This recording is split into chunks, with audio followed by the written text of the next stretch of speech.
think I slept in my truck more than I did a bed for 2 years straight. Yeah. Like, yeah, I slept at a church one time and priest is knocking on my door. I'm like, no. 100-foot extension cord plugged into the church. And I'm like, I am so sorry. Like, Can't say much to me, buddy. You're a priest. when you don't have a plan B, you're going to figure out a way to make it work. G'day mates, it's your host Mary O'Neill Phillips and you are listening to Country Outdoors Podcast. All right, everyone, welcome back. We're actually coming to you from the home studio today, and I have a very special guest. He is not American, he's Canadian, but he's competing in the American Bassmaster Elite Series right now. He has been making a massive buzz his entire career. Guys, welcome to the show, Cooper Gallant. Thanks for having me. You are welcome. So we just met. Yeah. And we haven't really had much time to talk because we've been fishing, we've been going to bed early. Yeah. And so I'm looking forward I've to... been going to bed early. You What's guys that? weren't going to bed early. Yes, that's I was going to bed early because I have a toddler. Yeah. Usually we go to bed early, but I didn't catch them this week, so there was a couple late nights. Let's talk about this week and how this week went. Yeah. Yeah. So you showed up like a week early to scout. Yeah. So we came down again. We're in Yeah. Mississippi, by the way, guys, on the Tom Bigby, which is okay. But like when we heard there was like a tournament here, Zach and I were like, what do they think they're going to catch? Yeah. So it's one of those fisheries where it's a grind. Like it's not the best fishery. But a lot of us anglers like those tournaments where you're not getting many bites and it's like mentally challenging to catch 5 big ones. But for me, it was a rough week. I think it's the worst tournament I've ever had. Wow. Yeah. I made a joke to Lee and Caleb. I said, I'm never rooming with you guys again. How do you, and like, so the night before he wasn't eating fish. He's got all these little like things. Did you always have that like little... Yeah, I got some little weird superstitions. So years ago, I roomed with Lee and Caleb while I was trying to qualify for the elites. And I had the worst tournament of my life. We ate fish the night before the tournament. And ever since then, I'm like, I'm never eating fish before a tournament. It's bad juju. And I never did. And I still didn't catch them. So now I'm able, now I can do it. So like we got that out of the way. We're good. How did you mentally kind of deal with like how you went in this tournament, like straight after or during, or is it kind of, because you and I were talking off camera before this started, and I am pretty green on the like professional fishing industry when it comes to like tournaments and all that stuff. I know that this, you were saying, is to classify for the classic, which is in March, and you have to, you said 9 tournaments? Yep. Yeah, so we start in January, February, depends. Kind of changes up each year. But yeah, we have 9 tournaments throughout the year. We go till August, and we just fished the classic in March that just passed from last year. Yeah. So now we're competing. We've done 3 tournaments this year. We got 6 more to go. So basically how it works is you fish all 9 tournaments and you need to be in the top 40 in points. And if you're in the top 40 in points, that qualifies you to fish the Bassmaster Classic the following year. So how many can you do poorly in? Not many. Yeah. Not many. It's tough. Like, in order to make the classic, like you can have you can have 3 bombs, 3 bad tournaments. And then do really well. Yeah. It's like you can't count on that. No. Like, you have to, No, like you have to be consistent all year long. And again, like I just had a bad one. So like we have another tournament coming up in a week and a half on the Arkansas River. And like, I need to have a good one to make up for that bad one. You know what I mean? Mm-hmm. So it's a grind. You have to be consistent all year, and you can have bad ones, like I said, but you best catch their ass in the next one to make up for the bad one. You know, a lot of us grew up with Field and Stream, dreaming about our next cast, our next hunt, and our next outdoor escape. And now you can read the best of outdoor storytelling the way it was meant to be read. Field and Stream is back in print. For a limited time, new members get a bonus journal with their first delivery, and premium members also get a members-only hat. This special offer is only available for a limited time, so join the 1871 Club today and head to fieldandstream.com/1871club. Country Outdoors is proud to partner with Yingling, the oldest brewery in America since 1829 and the official light lager of the outdoors. I really want to get into your whole story and go back to like you as a little kid in Ontario, and I know that you had been a professional or like pretty high level skateboarding and snowboarding and all of that stuff. I kind of want to get into your story of like how you got here, and like, were you always just a super competitive kid? I was, for sure. I grew up playing hockey. I feel like every Canadian did. Yeah. And then, and then quit hockey to snowboard. I wasn't a professional or anything like that, but we had some sponsors. Yeah. And we did some this in competitions. High school, yeah. Yeah. And grew up, my two brothers, my mom and dad, we moved to the shores of Lake Ontario when I was 5 years old. And while we were snowboarding, skating, we still fished a bunch. It's funny because like when I think of Canada, I don't think of skateboarding at all. And I think that because I grew up in Australia by the beach. Do you know what I mean? But I didn't know that was like a culture over there. Oh, for sure, yeah. Wow. Yeah.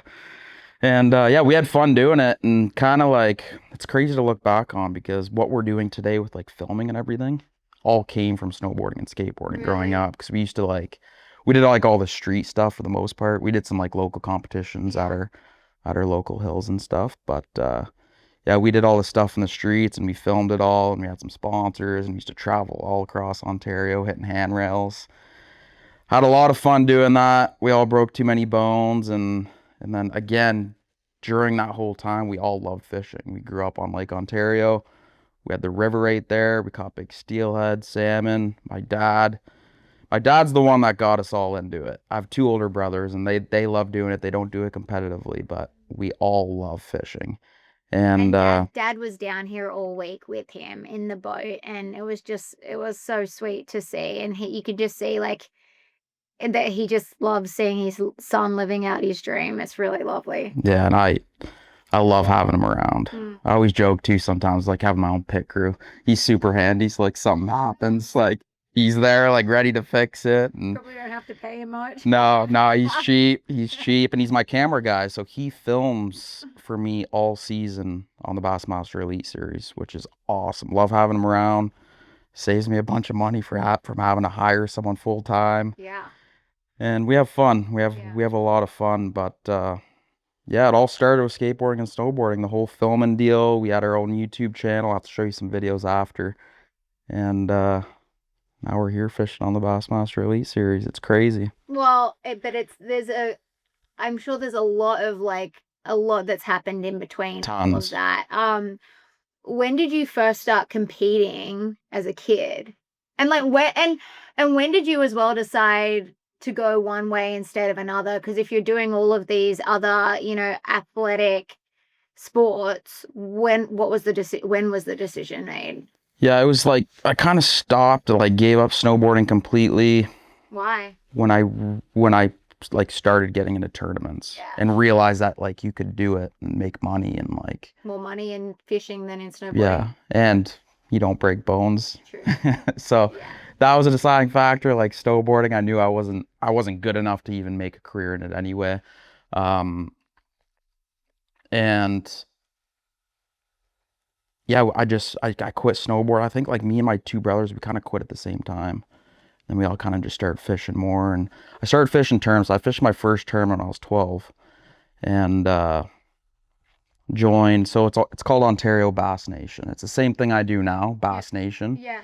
But there's different states that do like these club tournaments. Yeah. And back then I was 12 years old, and so what happened is I'd fish with random older guys who had their own boat, and I'd get in the boat with them, and that was like a big eye opener to see, like, my first time in a bass boat. I'll never forget that. Like just running down the lake. It was like the coolest thing ever. And so it all started when I was 12 years old, and then it just snowballed from there.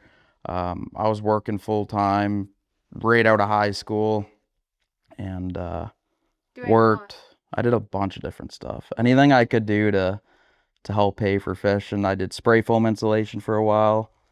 I framed houses. I was more of a laborer. You don't want me building your house, but worked at a rubber factory, Doing installed what? just like picking rubber gaskets, packing them. That sucked. But one thing I will say is I would not be anywhere today. I wouldn't be where I'm at today without my bosses. I got really lucky growing up. All my bosses fished, so they understood. They knew I needed time off to go practice and spend time on the water, and so I got really lucky there. And but long story short, I worked, saved every penny, bought my first boat when I was 17, Wow. and started fishing locally. What'd you buy? A Nitro 700 LX, 115 Mercury on the back, and still running Nitro till this day. Wow. And What did that set you back? how much was the boat? Yeah. I think it was about 12 grand, which is cheap for a bass boat. But And it was a smaller boat, But a lot but for a 17-year-old. oh, 100%. Yeah. And yeah, that's where it all started. Like when I got my first boat, started fishing locally with my tournament partner, Danny McGarry, and started catching them back home. And then, I mean, there's so much to talk about. There's so much I've missed, and there's so much in between. But I want to get into all of that, like as much of it that is like relevant to the story, I think, because people can go on YouTube now and see you fishing tournaments, and they're the highlights. And we always say, like in the music and entertainment industry, my friends and I will say, like, oh, they see, oh, overnight success. Look at this overnight success.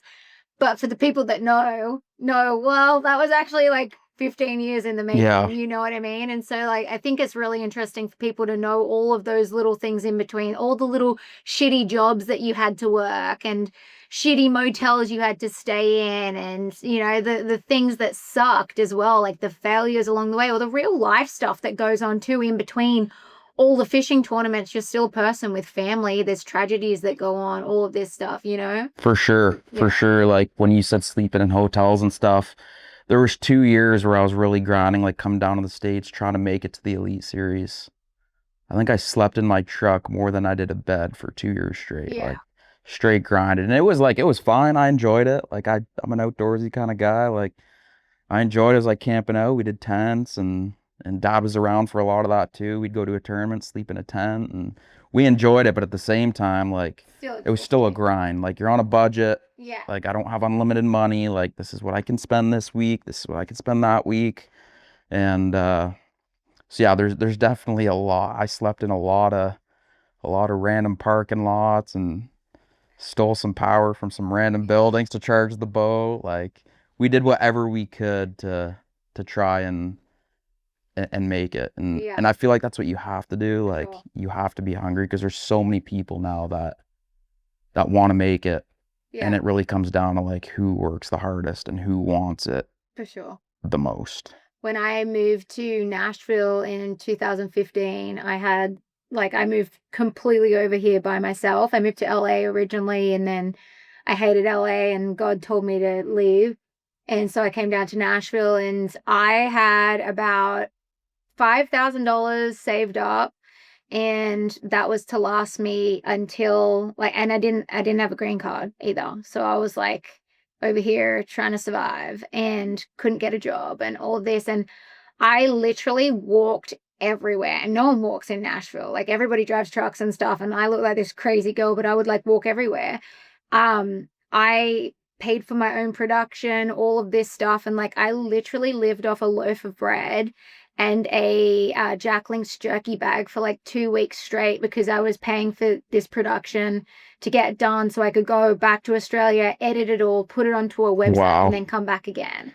And I did that for 2 years until like I really got a good job doing it. And so I get it. Like when there's no plan B for you, you just have to find a way to make it work. 100%. Yeah.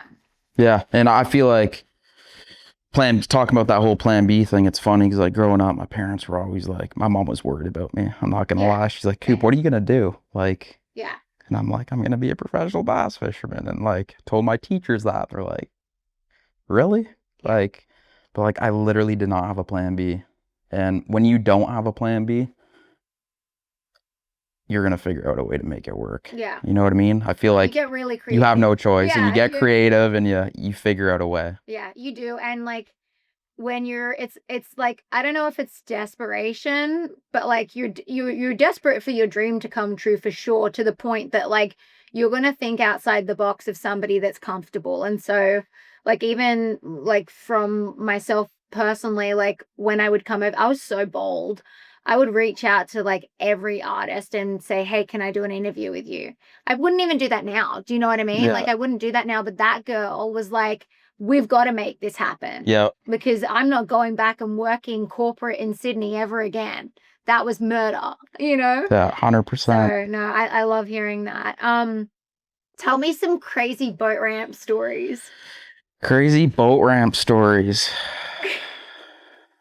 Man, I got a few. There's been a few times like going back to like I've slept in some pretty random places. Stole some power at some place. Like looking back, I'm like, why would I ever do that? I'm trying to think. Well, you're also young as well, and you're just like carefree. Yeah. Whatever. Yeah. I remember one time I plugged into it was in Kingston, Ontario. We had a tournament on the St. Lawrence River.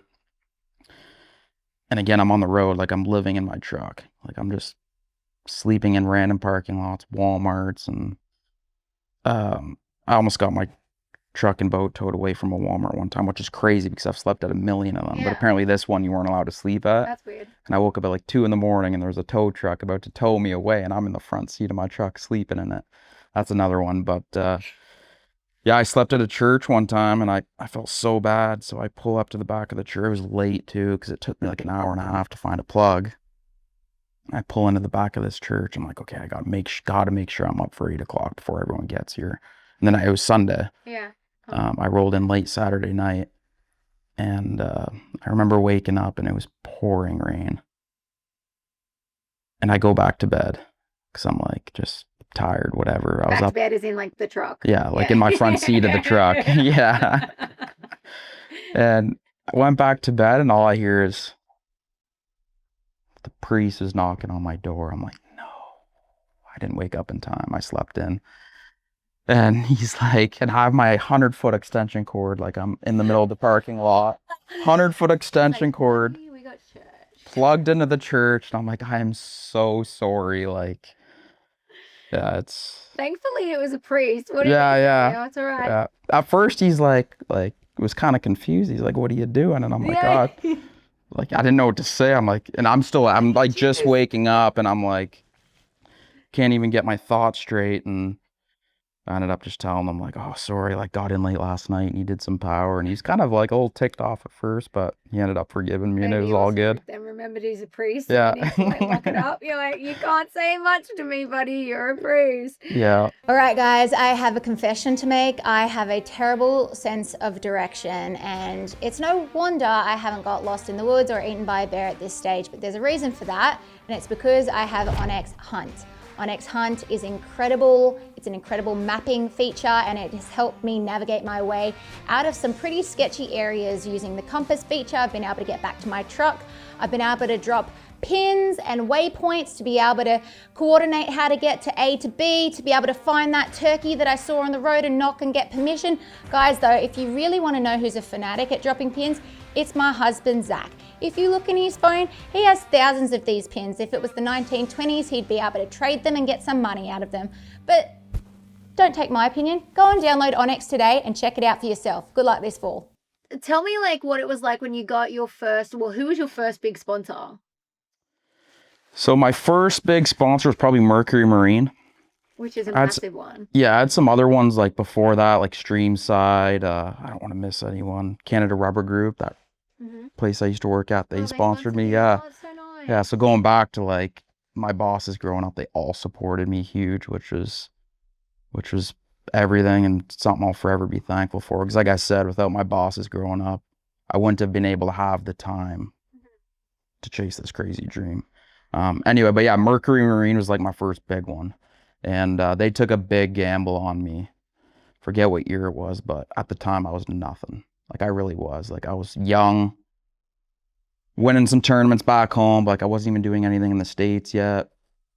And I I'll never forget it. I set up a meeting with Peter Hart, who at the time used to work for Mercury Canada. And looking back, I still can't believe I set up that meeting. So I was kind of like, I wasn't shy, but like I was like, So it's the yeah. that was during my time where I was like scared to like get in front of people, and so I was nervous. But I'm like, if I want to do this, I need to break out of the shell. I need to learn how to like talk to people and not be scared. And so I set up this meeting with Peter Hart at the Toronto Sportsman Show, and we went behind the curtains by the fish tank back there and sat him down, and we talked for like 30 minutes. Can't remember what I said, but it worked. And like 2 months later, he sent me to Fond du Lac, Wisconsin, which where the headquarters is. Yeah. And I got, again, I'm no one. Like at this time, I'm like winning some local stuff back home. Was he a dad? Yes. And I got to Fond du Lac, and like all the big names were there, like Yeah. all the pros, guys I looked up to, and I'm like, kind of. How old are you at the time? I want to say I was 18. Okay. 17, 18, something Yeah. like that. I can't remember, but I'll never forget being there, and I'm like, I do not deserve to be. I felt so out of place because I'm with all these pros, but again, going back to like Merc gambled on me so hard. I guess he saw something in me, but yeah, they were one of my first sponsors. And where were you when they like said yes? where the meeting was? Yeah. That was in Toronto. Did they say yes at the meeting? Yeah. It was shortly. I was maybe a couple days after, but I could tell the meeting went pretty good, but I didn't know like what was gonna happen, and it's just crazy. Like looking back, I'm like, and I haven't talked to Peter Hart, don't have his contact anymore, but I need to get it and just give him a call and be like, Peter, thank you. Like we'll have to like push this. If you know Peter Hart, yeah. circulate that around to him so he can see you guys. I think, yeah, it's important. Those people that like champion you, especially like early in your career, you don't ever forget those people. I've got a couple of those as well too, who to this day, like Mitch Petrie at Outdoor Channel, he like, when I had really nothing going on, I'd done a couple of red carpets and stuff over here, and I had my interviews, but like on the level that we're doing now, he was like, I can see like this girl has potential, and like gave me a chance. And those people, yeah, for sure. But then you also have to honor that back at some stage yourself. Like that's what's super important too. 100%. Have you got any kids that you mentor at home, or like ones that you're kind of keeping an eye on? Yeah, for sure. Like I always try and that's one of my favorite things about like going to the fishing shows and stuff, is like seeing all the young kids. Yeah. And I always try and make time to like talk to them. Yeah. And help out. Yeah. Like every kid I meet, I try and make a point to tell them, like, if you ever need anything, reach out to me on social media. Because I was that kid not too long ago, and I had a bunch of people that helped me out, and I know how it felt. It meant so much to me. So like I try and do my best to do the same to all the youngsters wanting to chase this crazy dream as well. Well, also you're kind of like living out what, I swear, I couldn't tell you how many guys I have met over here have said, when I was a young boy, I wanted to be a professional bass fisherman. Like I have heard that so many times. And the fact that you're living out that dream is just like, it's to pretty much every young outdoor boy, you're living their dream. Yeah. You know what I mean? It's like it is very rare, very, very rare. Yeah, I'm lucky. Like I said, I've had some breaks along the way with, just supportive parents, sponsors, like again, like Mercury believing in me from the beginning, and some other ones along the way, and again, my bosses. And it's just crazy to like when I was 12 years old, I had this dream, and now we're living in it, and it's crazy. I have to pinch myself every now and then still. Well, but you're also still working really hard. I'm curious what your thought is on like how much of it your people taking a gamble on you. I'm assuming at that point you were still filming content and stuff, yeah? Mm-hmm. I like, obviously they saw the skill set, but the fact that how much do you think you creating a brand for yourself had to do with that too? Because there's a lot of people who aren't doing that, or aren't doing that at that consistency, I guess. Yeah, like it's huge, like to create a brand for yourself, and social media obviously and is YouTube and all of that. Massive. Yeah. Yeah, it's huge. I mean, when it comes to like bass fishing, the whole bass fishing world, if you can figure out a way to kind of be somewhat of a half decent businessman Yeah. / content creator and catch them, It's the same with music, honestly. that's like the Yeah. It's with anything, honestly. Like now, for us in the outdoor industry, if you don't have good social media, good content creation, the ability to like manage relationships and not burn bridges as much Yeah. as possible, like to be able to like carry your relationships through and have a good credibility and good standing, all of those things. And then on the music side, they same thing. They have to have good TikToks. They have to be able to sing. Like if you can't sing, that's okay. We'll auto tune you, but have a really good TikTok. All Yeah. that. Do you know what I mean? Like content is kind of key now these days, isn't it? It's crazy. 100%. And like in bass fishing, like you said, like you can be the best bass fisherman in the world and not have to do content or social media or anything like that, but you better be really good at one or the other. But if you can figure out a way to be like pretty good at all three, Yeah. that's huge. Bill Dance is the perfect Yeah. example, right? Like Exactly. he made, I mean, his show, like that's what a lot of people know him for, as Yeah. opposed to like fishing in tournaments. Exactly. It's like Bill falling off a boat. Yeah. You Yeah. know? Yeah. And like leaning into that. To 100, I don't think I lose my enthusiasm.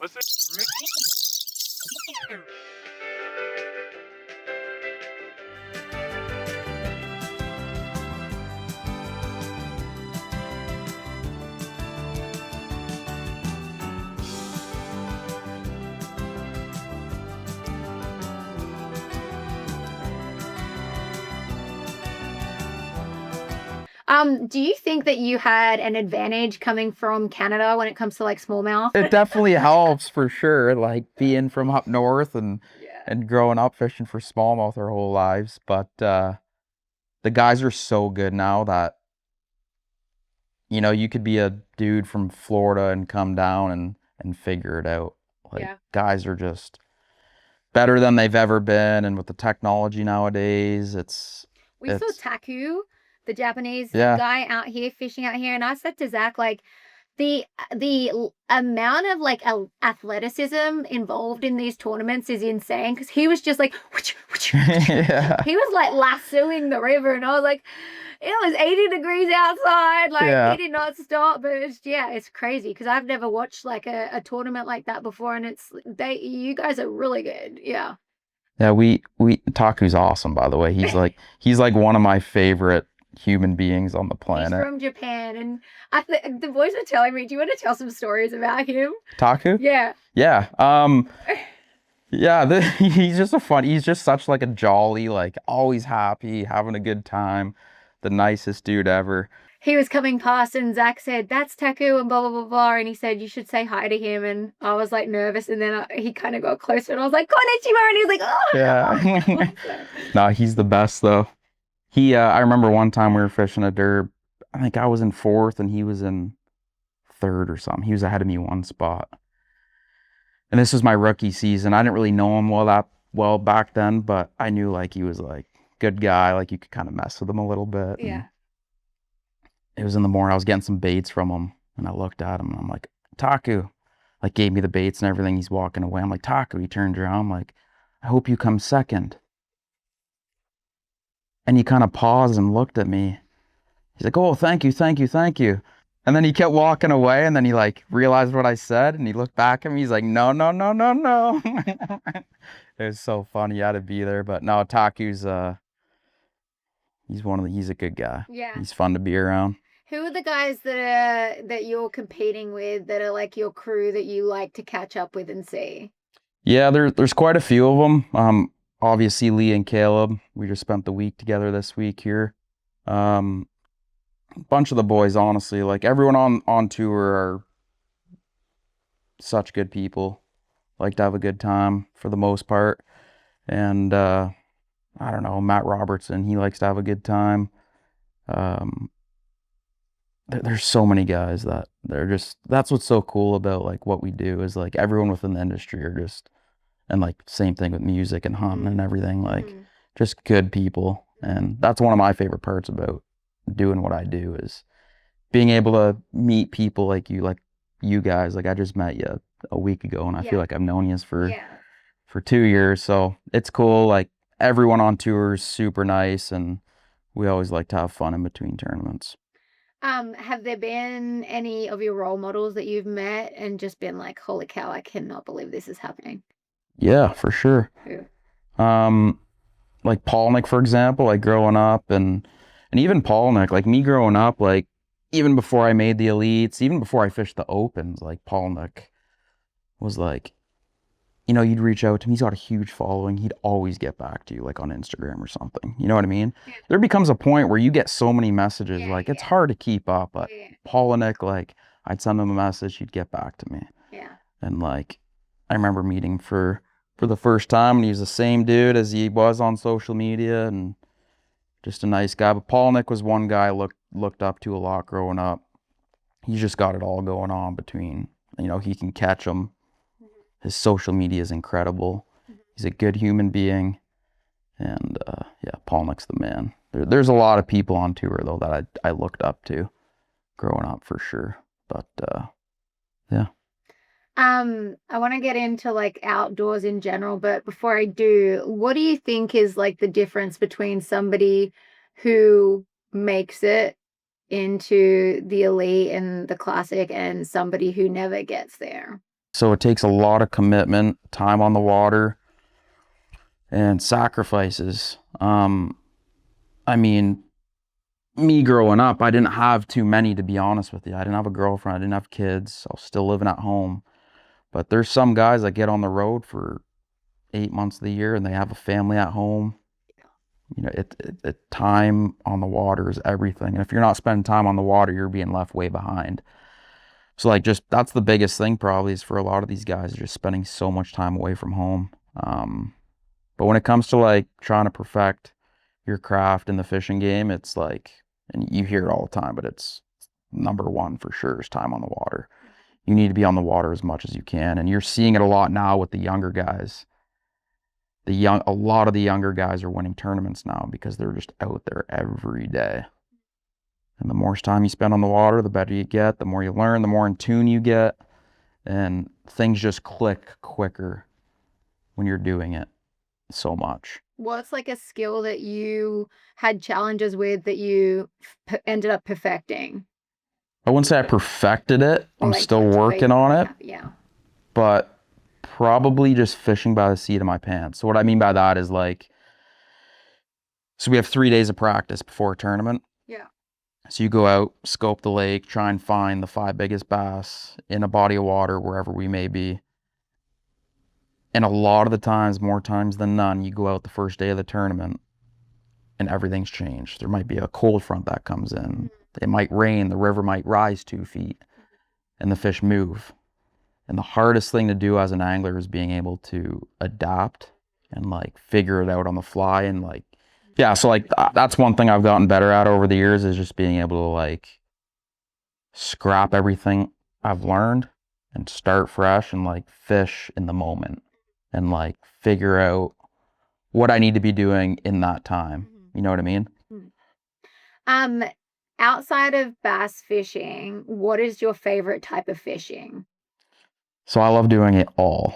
Okay. It's funny. I've always said like, so our season goes from January, February to August. Yeah.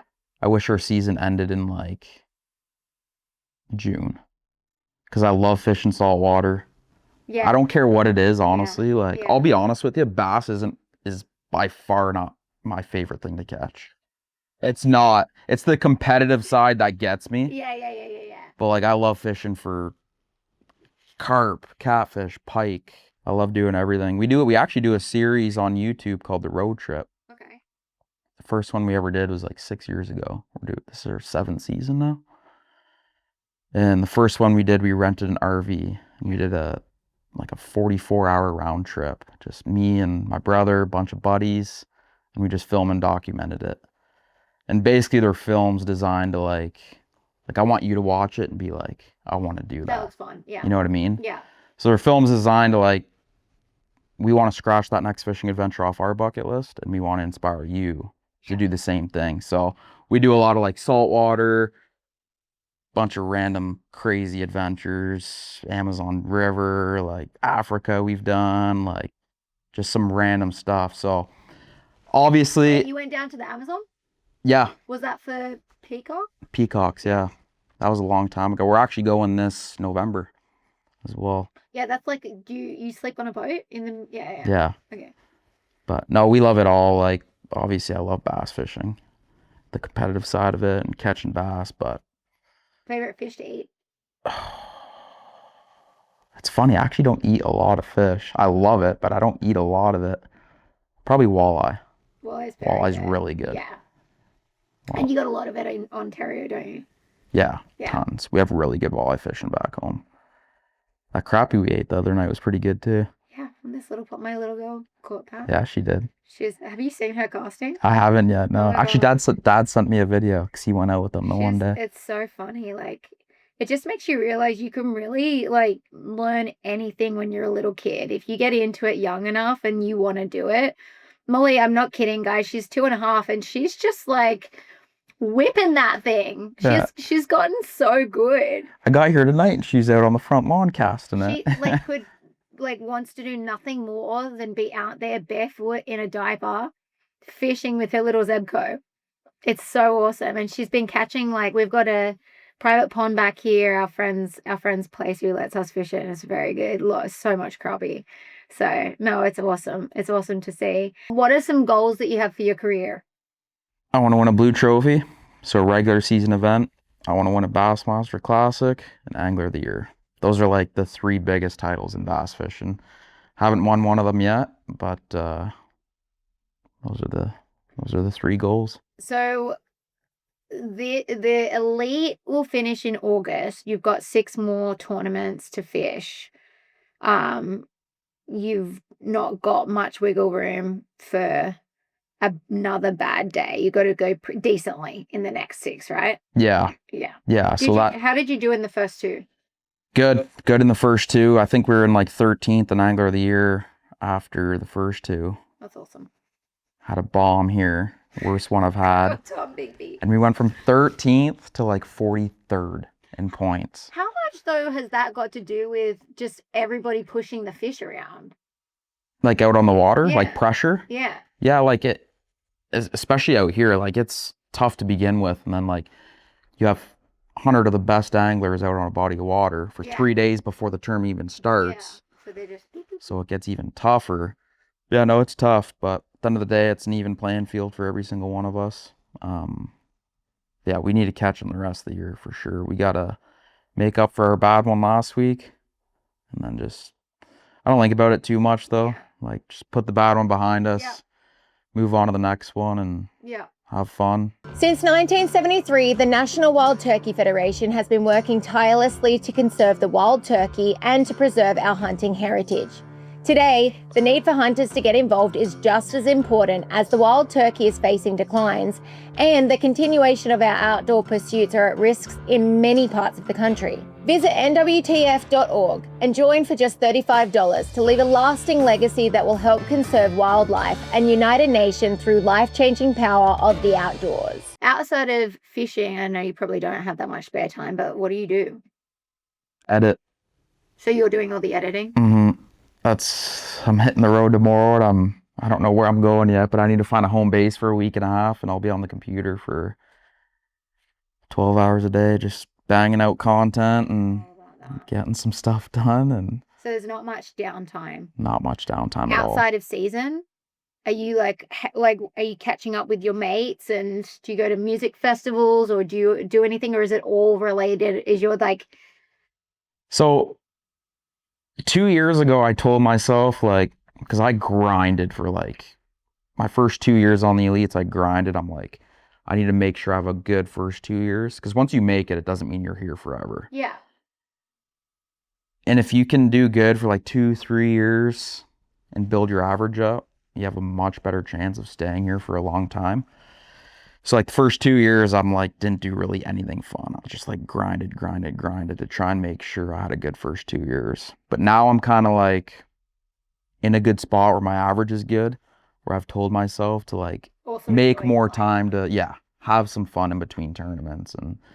And we don't have much downtime, but I definitely do make a point of doing some fun stuff. Is that usually with your brothers?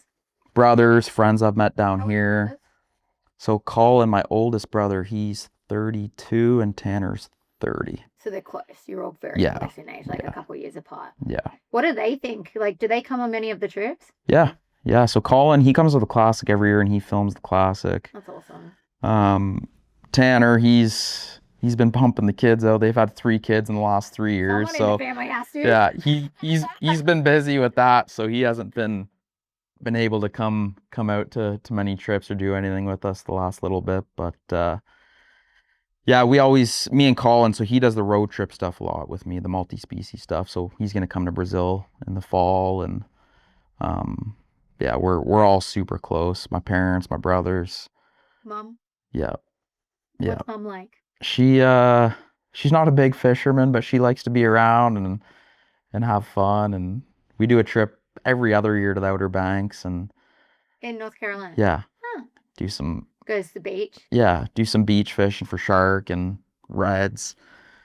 And she comes, usually brings some girlfriends with her, and she likes to tag along. Mm-hmm. But not a huge fisherman, but always loves to be around with us. Likes the family, yeah. Yeah, for sure. That's awesome. Tell me this, like, what has been one of the biggest challenges so far, like in a tournament that you've, like the most challenging tournament, or was it this one? Honestly, it was this one. Yeah. Yeah, like I think it's been my worst one I've ever had. Perfect time. Yeah, it was one of those deals. I'm still confused. Like the first day, like I had a pretty good practice. Like I thought for sure I'd be able to get a check, so like that top 50. And I go to my first area the first day, and I'm like flipping, not getting bites. And like I lose a couple, whatever, we all lose them. Like I wasn't getting bites, and I just didn't catch them. What made I don't you know choose if that spot? I just got some bites in there in practice. Yeah. And it had a bunch of like you could go and fish wood. Like it had a bunch, Yeah. a variety of different things that the fish could get on. It just, in my opinion, looked like a good creek. And it turned out to be a good creek. There was like 15, 20 of us in there. And after day one, me and Caleb, we were the only ones that didn't have over 12 pounds. Oh my God. So that ticked me off even more. I'm like, what happened? And then I went out there day 2.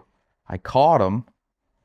And I remember getting back to weigh-in, and John Cruz, he looked at me. He's like, way to adapt today and adjust and like figure out how to catch him. And I kind of laughed. I'm like, I didn't even do anything different. I literally went out, did the same thing, and I caught him. So I don't know if I got in like a bad rotation the first day, but Mossy Oak have a t-shirt that they sell, and it's at the end of the day, it's like, it's a fish. Like sometimes, yes, we also overthink things because it's nature, right? And Yeah. they have a t-shirt that says, sometimes you get the turkey, sometimes you are the turkey. yeah. Like, same thing for the fish. It's Yeah. like, you're going to have a bad day sometimes. Yeah. Like, 100%. But no, it was a fun week. Like good hanging out with you guys. And I don't room with anyone on the road ever. is that another kinda- superstitious thing? Not really. I just don't like the dock Yeah. talk and like getting home, eating. Well, okay, can we talk about that though? The Yeah. whole thing on like how you guys can't talk about anything, because I didn't know about this, and Zach told me like when you were going to be hanging out with these guys, you're not allowed to say how many boats have been in here this day. You can't tell them anything on like if you've seen fish or anything. I had no idea about any of that. Yeah, so we can't get any info at all. Any. And Jess is like, oh, well, like, can I tell you how to run around? We're like, no, like nothing. You can't tell us what to throw, how to get around. You can't tell us about a There were stump. 10 other dudes in here that didn't catch a fish Yeah. before you came in. Nothing. And so yeah, we can't get any info 28 days up till the tournament. Yeah, so it's hard at times, especially like being around you guys. Like we just want to chat and talk fishing and like just have a beer and hang out, and but it's like I'm we glad I learned can't. that though, because I was like, oh, I would have just told them stay far away from this hole. Yeah. Tucker came in here twice one day, and it was during the tournament. And we were like, is he just down for a beating or something? Like, why is he coming back in here? Yeah. This like one little area right here where our house is has been fished so much in the last 24 hours, and there were still dudes just coming in and out. And we're like, these poor guys, I just want to tell them they're gonna catch nothing. Like, Yeah. Yeah, and you can't. They do lie detector tests and everything, so that's crazy. it's kind of one of those deals. That's why Caleb, he was getting all fired up. He's like, boys, he's like, I don't mean to be rude, but like, if I am being rude, I'm sorry. But it's serious, because like, if you do a lie detector test and something happens and you say something and you don't know, Yeah. and we're doing a lie detector test and we're thinking about that, and if we fail, like, that looks bad on us. sure. Like, that's like very, very bad. So we try and stay very strict with the no, you have to. Yeah. Like, no ifs, ands, or buts. We can't get info, can't get anything. And that's another reason why I like to room on my own, just kind of Yeah. get my own headspace. I don't have to worry about any of that. And What about your diet and stuff, like being out on the water and things like that? Like, what does that look like? not very good. I'm bad. I won't eat all day. I'll have like drink like 2 or 3 Monsters, some beef jerky maybe, but it doesn't even cross my mind, honestly. Like, when you're out there, you get like so, like, nothing's on your mind other than catching that next bass. Mhm. So, like, food doesn't cross my mind ever. Mhm. I don't, it's bad. I need to start like forcing myself to like eat something. You know what I mean? Like drinking some water. Yeah, no, I've been better with Like that. a Monster and a water. Yeah. That was actually my New Year's resolution one year, because like, water is important. Well, that's what I was gonna say. Like, some days you're out there and it's like, I mean, especially in the next coming weeks, it's gonna be, you're gonna have some 100-degree days Yeah. in there, like especially down here in the southeast. For sure. Yeah. Yeah. Maybe you need to get a hydration sponsor as well. Or have Yeah. Monster come out with like one of the liquid IVs or something Yeah. like that too. They have a tour water, it's called. There you go. It's like water in a can. It's actually really good water. How is that bringing Monster on? That's a massive sponsor.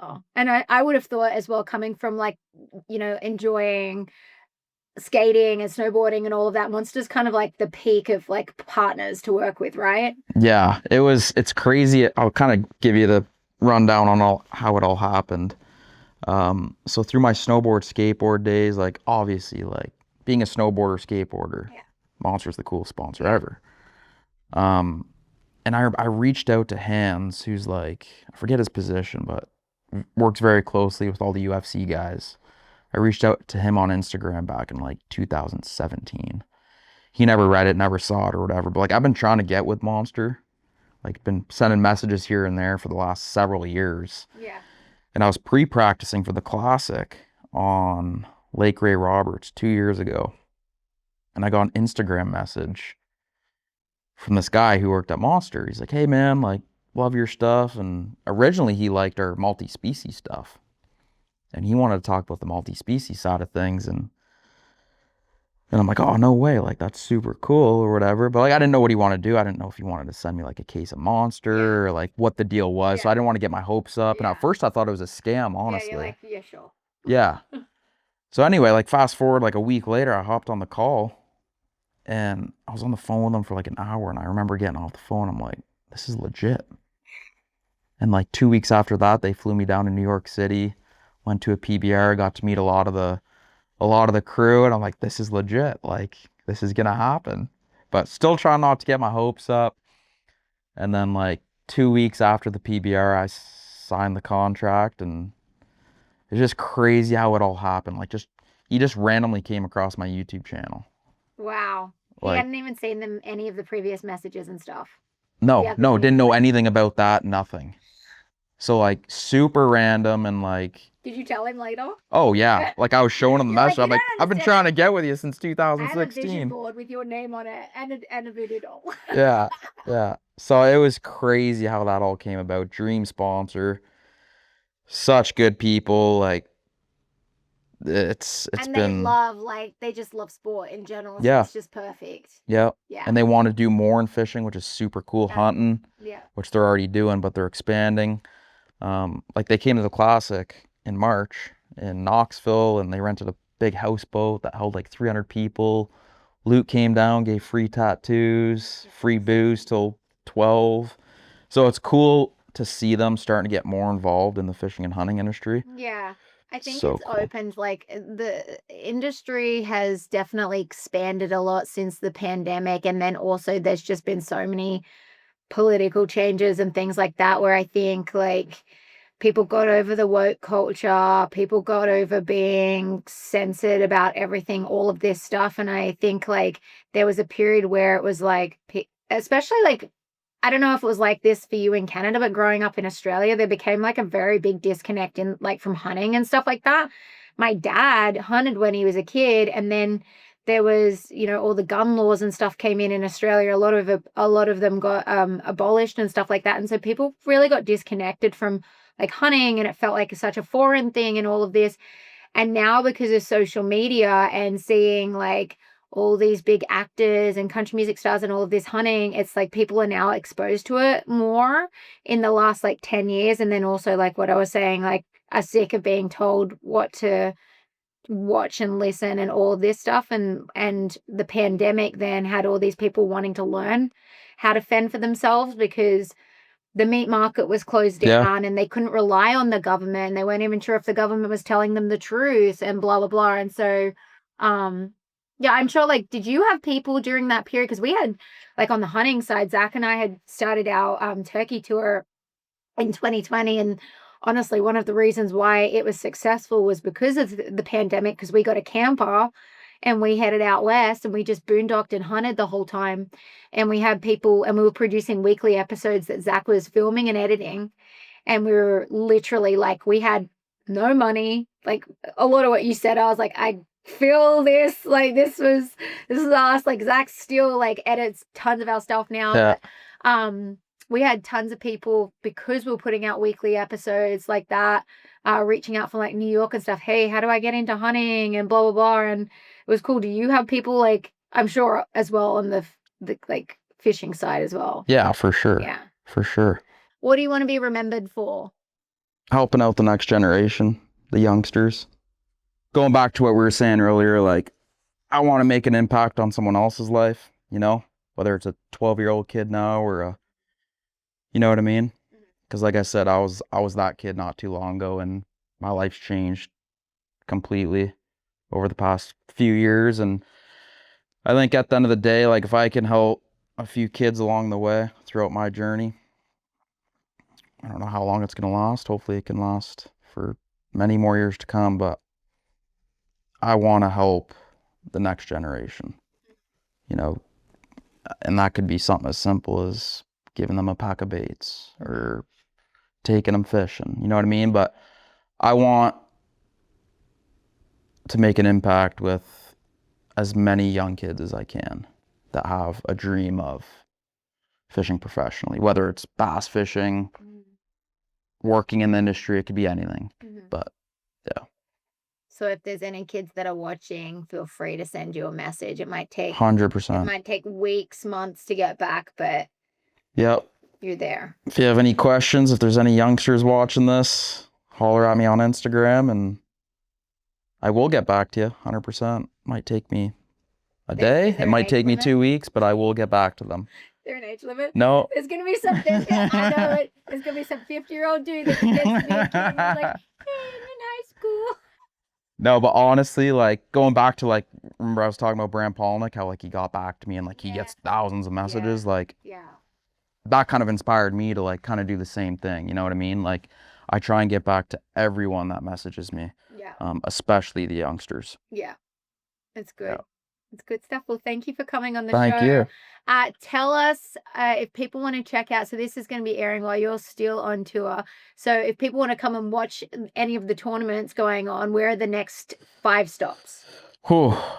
So the next one's Arkansas River. We're going to, this might not be in order. I kind of just take one at a time. I forget where we're even going in 3 from now, but Arkansas River, we're going to Santee Cooper Lakes, we're going to Lake Murray, which are both in South Carolina. But yeah, you can see the schedule online. People can come in for the weigh-ins and all of that and enjoy themselves. Yeah, come to the weigh-ins. They got a big, usually they have some like sponsors there, boat set up, Nitro's there at all the tournaments.